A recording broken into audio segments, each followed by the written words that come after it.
Hello everybody. We're going to be doing a video for Retroarch today. We're going to spin that up.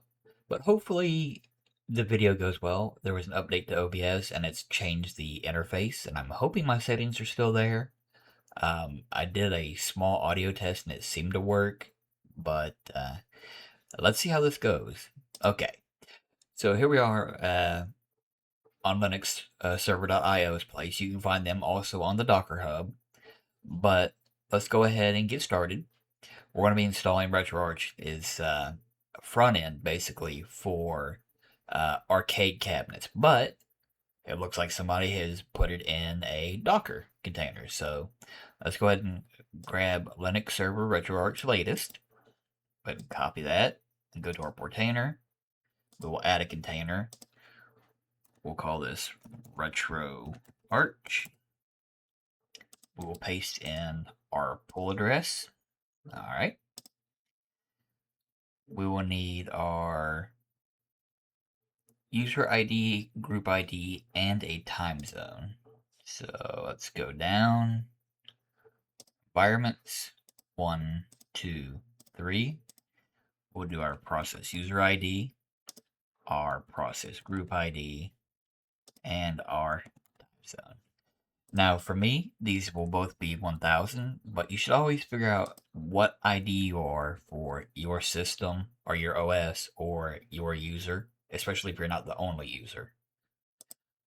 If you're on things like TrueNAS and you are the only user or want a group that controls part of Docker, you can make a 1000 group or whatever. That's what I did for TrueNAS. For time zone, we would do America and New York for that EST.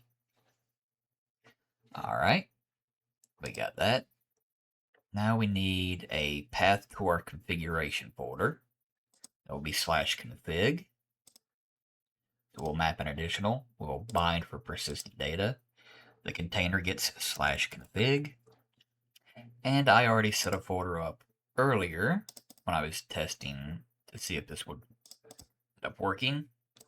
So I'm going to just copy that path and paste. Okay. Our next step should be our web ports. Yes. So it wants, for the container, 3000 and 3001. Let's go back to our ports. We're going to need 2 of those. We'll need 3000 for HTTP and 3001 for HTTPS.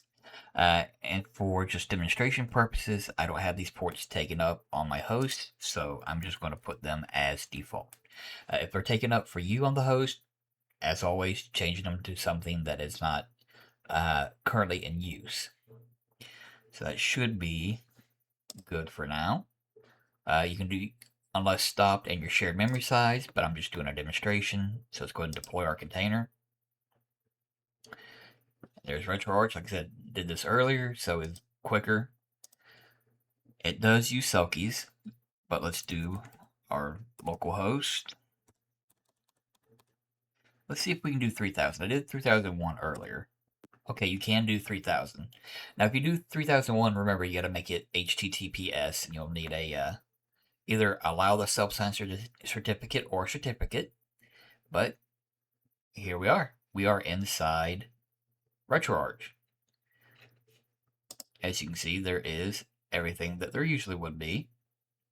I know I'm scrolling a little fast. Gonna be a little busy today, and I did want to have a video out for you guys, even though this is the same day that OBS decided to change their interface and stuff with an update. I mean, that's good too. They did some security fixes, which is great.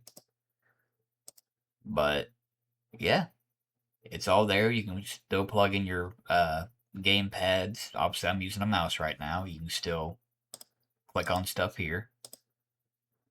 And then if you get in here, you can hit escape on your keyboard. And there you go.